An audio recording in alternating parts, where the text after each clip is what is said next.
Hello, I'm going live.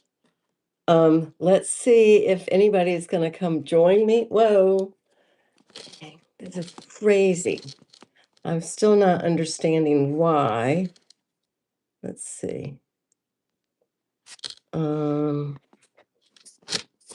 yeah, I'm going to need my glasses. All right. Chat viewing options, live chat, all messages. So let's see. I'm going to put hello.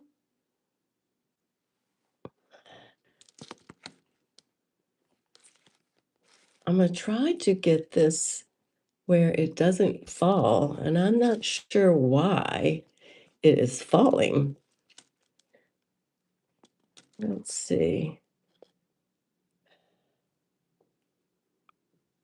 All right, that might be the best I can do. I'm not really sure why. Um, Hello from Richmond, and I've got to get my glasses back on because I won't be able to see the chat, and I'm still trying to get this up. I don't know why they want me to stand it up this way, and I will just hold it. Oh, goodness gracious. Okay. Well, I wanted to go live today because I had made this commitment to go live at 3 o'clock Eastern every Friday. So Friday at 3 live. And then the past 2 weeks, I was sick on Fridays. Classically, you're supposed to have a cold for 7 days, but I was sick for 9 days. And starting, so basically, I went to New York City to visit my son and granddaughter, and she had a little tiny bit of a cough that she was calling allergies. Well, it wasn't allergies, and I got waylaid. I got really sick, and I was um, the first day I had a sore throat, so I decided not to eat because I think it's like your body is giving you a sign. If your throat hurts, don't eat, right? So I didn't eat the first day. And then I decided I was still pretty sick the second day. And then I didn't eat the second day. So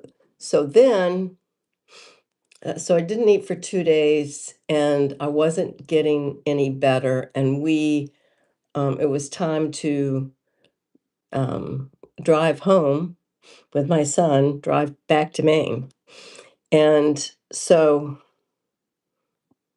let's see, I keep thinking that people are going to comment and I'm just going to miss it. I don't want to miss it. So, um, here, okay. Um, awesome. Okay. So, double tap the screen to like. Anyway, that's cool. Um,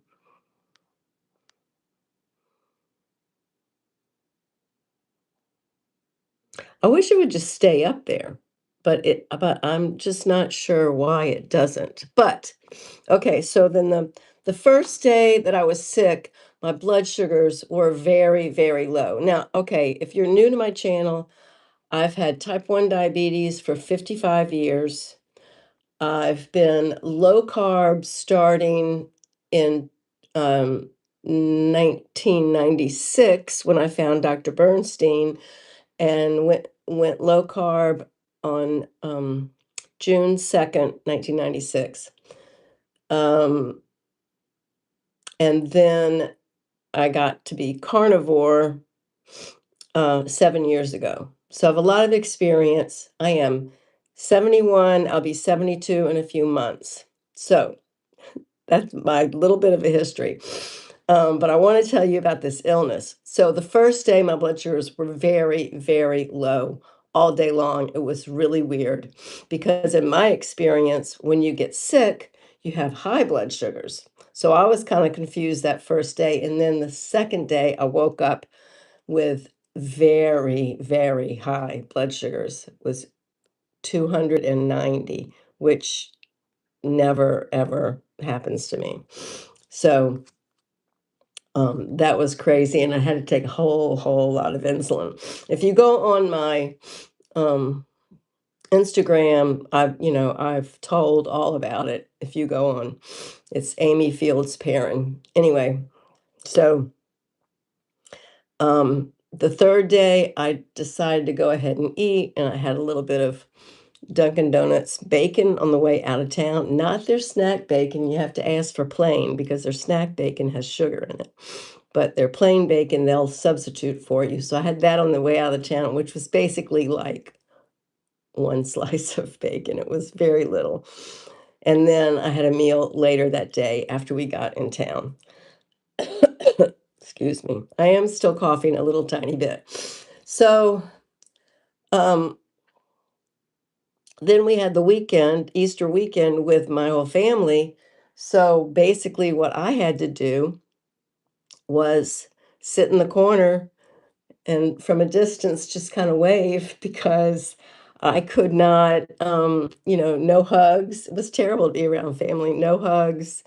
Very, I had to be, way like, 2 arms distance. I mean, 6 feet away so nobody would get sick. So far, no one has gotten sick. So that worked to just to stay in the corner on the recliner. And basically, I didn't really feel good enough to do anything but wave from the recliner.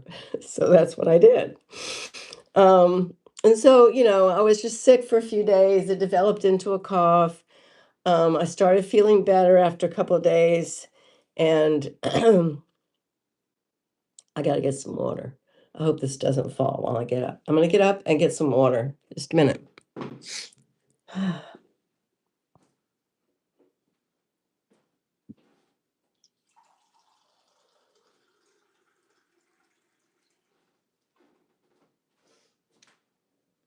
Okay.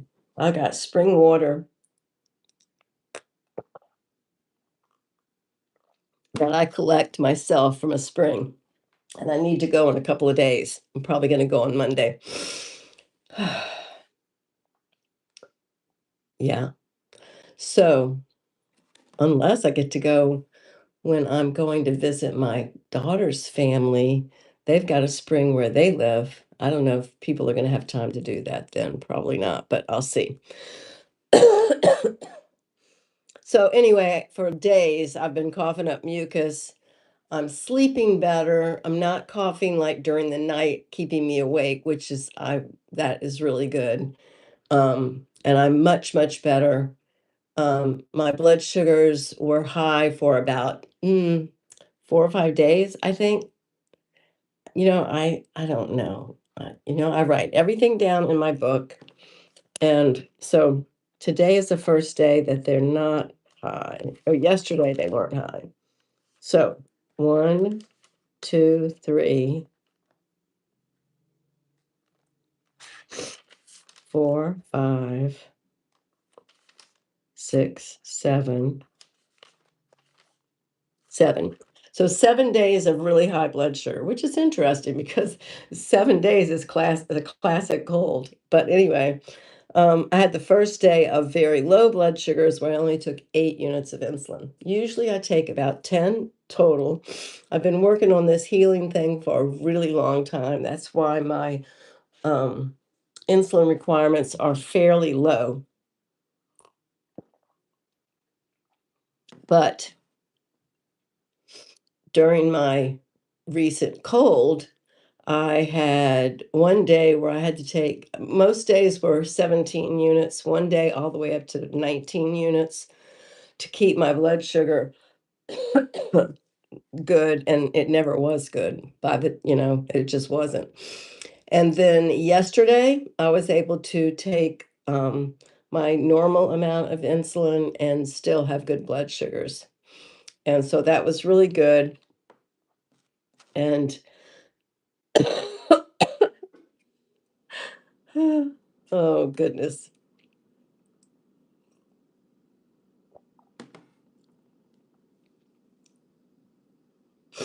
I'm looking at my notes because, um, okay, so I'm looking at my notes. Let's see what this says. I just got someone just said something, so let me see. Um, it's over here in the corner, but it's just like, come on. Okay. I found this past year that fasting has helped to avoid, um, yes. Oh, it's so funny. Okay. Um,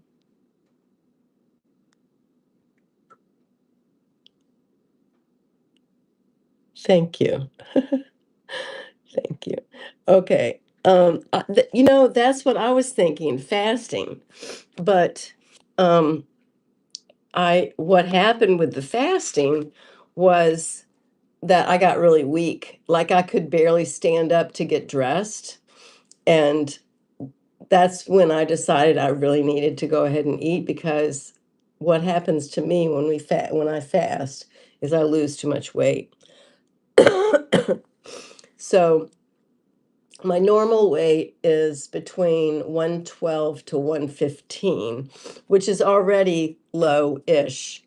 Well, every all the scales say it's low. Who knows? It's where I feel comfortable. Between 112 and 115 is where I feel comfortable. And I've been for the last, I don't know, 40 years, 35 years. I guess since my last pregnancy, I'll say. That's what I've been. So anyway, and he's 30, he will be 36 this year. So, um, weight has never been an issue for me, except if I lose too much while fasting. So when I got home, I weighed, even though it was evening, I never weigh in the night, and I never weigh with clothes on. I weigh first thing in the morning naked. But when I got home, I weighed middle of the day with clothes on, and I was 109. So I'm like, yeah, I need to eat. I need to eat.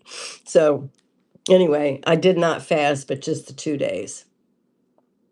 So I am, I'll say I'm 80%. I feel really good. I am, so what I knew I had to do after I got sick and I was getting well to regain my insulin sensitivity, what I needed to do was to do all the things I know to do to get myself insulin sensitive. So, what are those things? Well, walking works for me. So, usually on a normal day, I walk 10 miles. I don't know what I'm up to right now. I think I'm up to 6. Uh, I'm up to about 6.3, I think. Let me see. Can I look at my phone? Yeah, it's in an app on my phone. Let's see what it says. Um, and we got here 6.7. So I try for 10, but oops. Oh, goodness. I try for 10 miles. I think I got to get a stand for I mean, I already have one, but it makes me tilt it. I don't know why.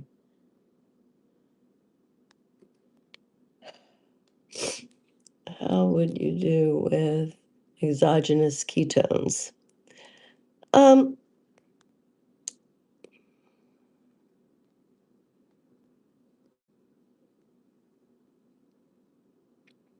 I think I do fine with endogenous ketones. I have done, I don't know why this disappears all the time. It's like makes me absolutely insane. I have done MCT oil before and I did fine with that. I'm just not into it. I don't know. I'm not sure why. And maybe if I was trying to heal cancer, I might take exogenous ketones.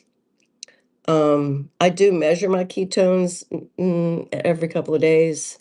While I was sick, which was very interesting, I had 3.4, very high ketones. And today they were zero point 0.8. So I always have a little bit, and I have to really work at getting higher ketones, which just means make sure I eat much more fat and a little less protein. And that's how I get higher ketones, which I don't always want to do. So, something I wanted to cover today.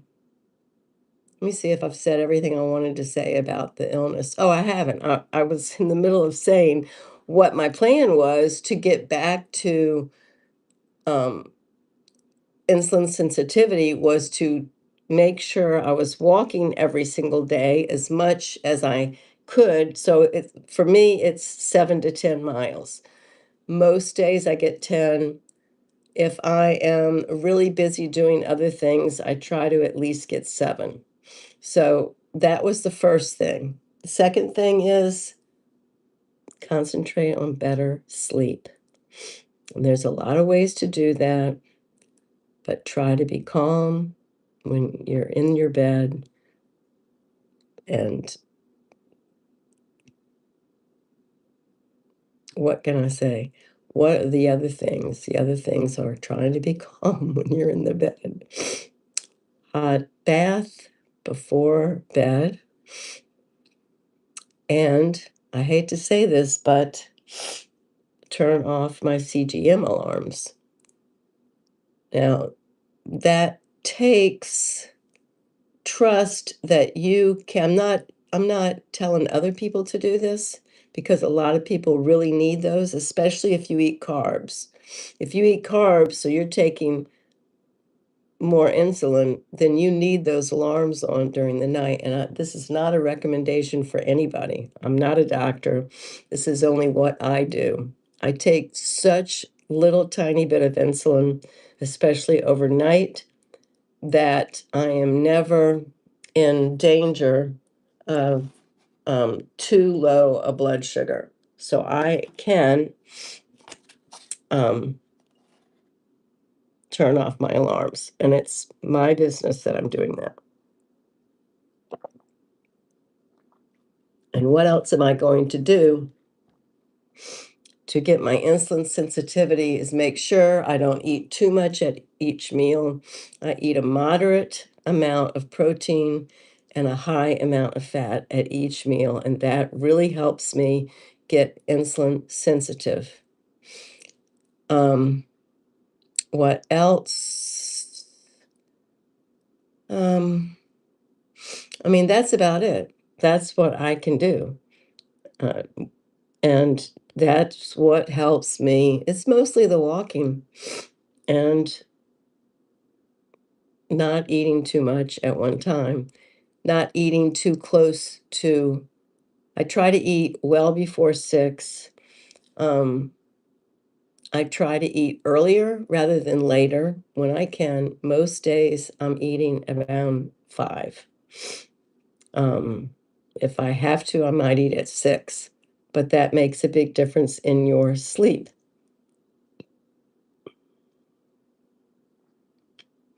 Okay, so what I wanted to also talk about was the advantage of age is that I've lived nearly 72 years.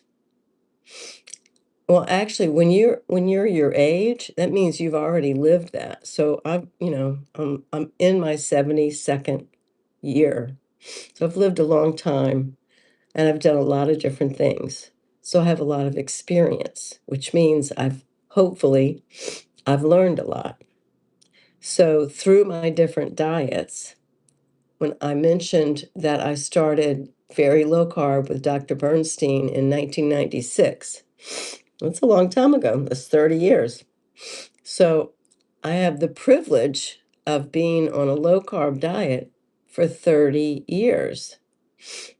I also have the privilege of being off of seed oils since I did my raw vegan diet in 2003, which means I've been off of seed oils for 23 years.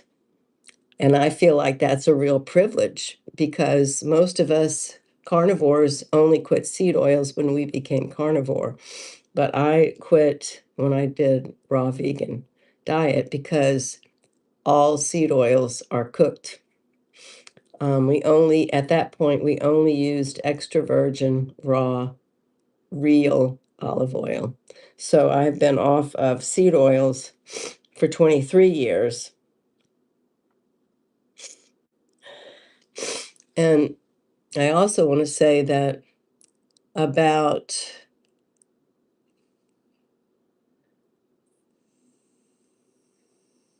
50 years ago was when I first started thinking that I possibly could heal type 1 diabetes. I know it was a long time ago, but so I was diagnosed at age 16. And then at age 22, so that's 4, 5, 6, well, it's not quite 50 years. So more like 48 years ago. Um, I was finally out of school and I had time to do research for myself. I didn't have to study and read books for good grades. So I started doing my own nutritional research back then in starting in 1976 when I graduated from college. It's when I started researching herbs and healing and nutrition and diets.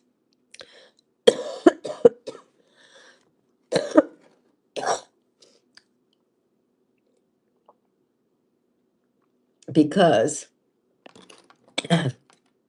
well, after a lot of the research, I was convinced that you could heal anything. And I was convinced that I would be able to heal type 1 diabetes. Now, in type 1, in case you're not familiar with it, type 1 is when your beta cells of the pancreas that produce insulin die for one reason or another. It's either from an illness or an autoimmune attack or an environmental toxin. Those are the ways that I've narrowed it down to, and most people have narrowed it down to that. So when your beta cells die, you can't produce insulin anymore. Now, we all produce a tiny bit.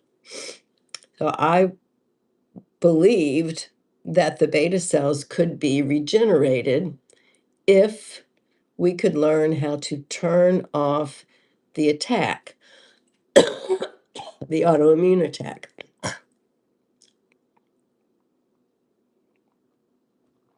And when I started researching the carnivore diet in 2018, I saw that many autoimmune diseases can be healed, um, or at least stopped in their tracks, like rheumatoid arthritis, lupus. What else? I can't think of any right now, but other autoimmune diseases I've heard, IBS, um, lots of other autoimmune diseases have been either stopped in their tracks or completely healed. So I'm like, why can't type 1 diabetes be healed? It would mean regenerating these cells that are dead or dying at all times, the beta cells of the pancreas. So that was what I was trying to do all these years when I was doing research and trying different experiments. I was trying to heal the autoimmune attack on the pancreatic beta cells. A few people have done this under certain circumstances, like being diagnosed as an adult um, or going carnivore and doing healing therapies right away after diagnosis. Those two conditions have had to be an important part of the healing. So let me see if there's any other. I don't know why I can't turn these on and leave them on. Um, okay, so there's no new messages, and I don't know why they won't stay on. I don't know. I'm sorry. What was I gonna say? Oh, let's see. Oh, so with all this work, I used to think that in order to share my story, I would have to have figured out how to heal type 1 diabetes, because why share my story otherwise? So I, for many years, did not share my story because I hadn't healed yet. And I've recently, I mean, I think I've had my YouTube channel for about a year and a half, maybe 2 years. I've been sharing on Instagram and Facebook since I became carnivore. So that's 7 years. I've been sharing more and more. And I figured, and I mean, a lot of people want me to write a book about my journey.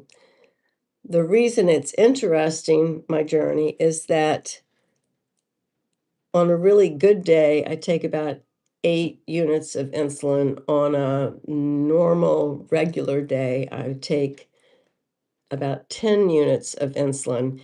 And on a really difficult day where I might be challenged by something, um, it's up to about 12 units of insulin. Now, this was different when I was sick. It was a lot more, and it was pretty disappointing.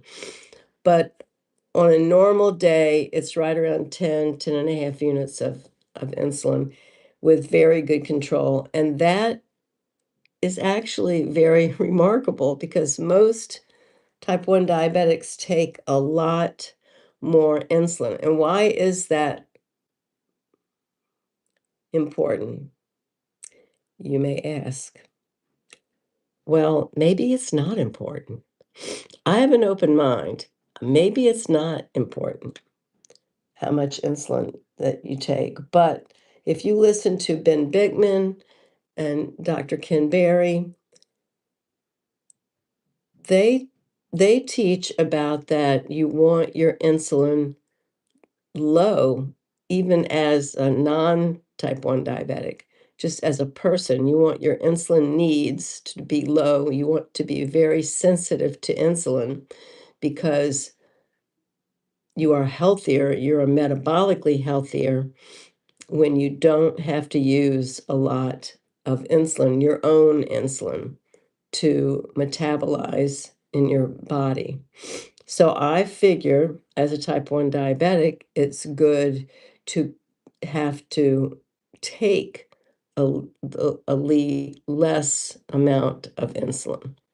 So that is my reasoning. And if I was savvy that I could make a,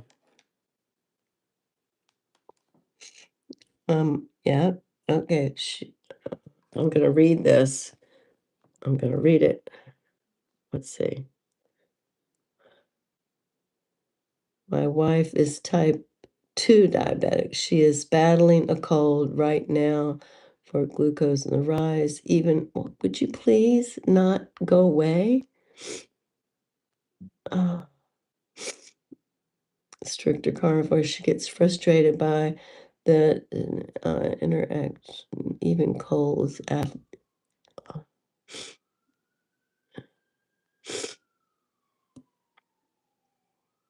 Yeah, it is pretty frustrating. I completely agree. Do you measure your what? Why don't they stay up here? Do you measure your Do you measure your toes? No, I do not measure my toes. What does that mean? Um, all right. Okay, sorry. If anybody wants to ask more, anyway, I think my story is important. I think it's important as type 1 diabetics to keep our insulin as low as we can. It's good to be as healthy as possible, and to be healthy is to not need a lot of insulin. Now, people will disagree with me, and that's fine because I am not a doctor, I am not a medical professional, and I am just a health coach. Now, I want to talk about that for a little bit. Mm. I've been rambling on for longer than half an hour. So, I am a health coach. I was certified through Dr. Kiltz's health certification program. And I've worked really hard for that certification, and learned a lot through their program. Their program is awesome. And if you go to Dr. Kiltz and you decide to take the coaching program, right now it's only $4.99. It's a really good deal. They'll let you buy it on time. It's an awesome program. And um, if you buy it, make sure they know where you heard about it, from Amy Fields Perrin. I'm thinking I probably shouldn't have done this, but I didn't want to lose another Friday.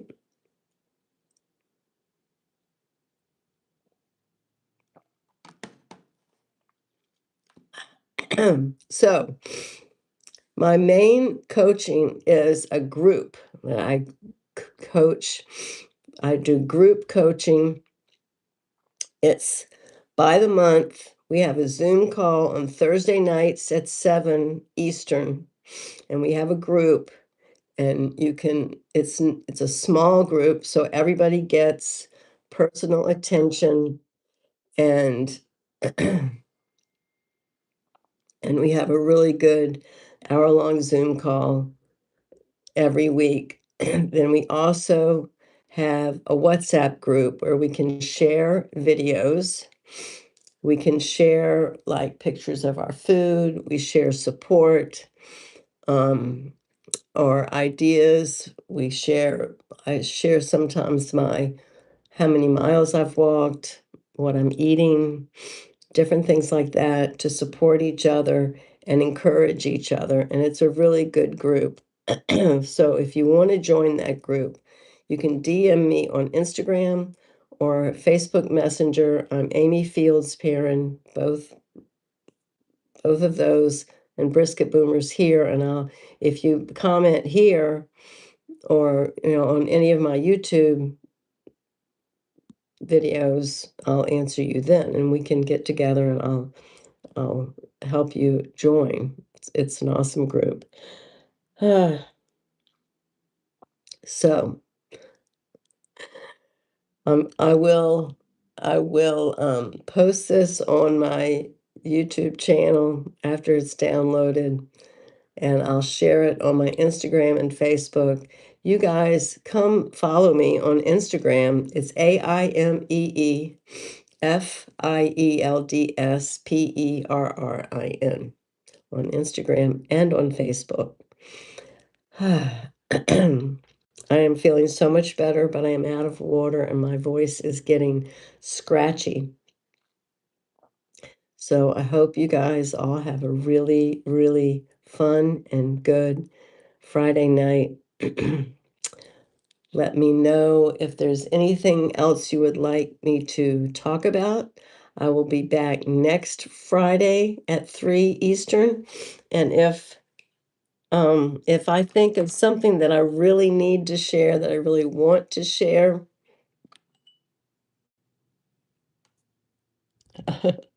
thank you so much. that I will come back on, but regularly it's Friday at 3 Eastern. So you guys be good, eat meat, and love everybody.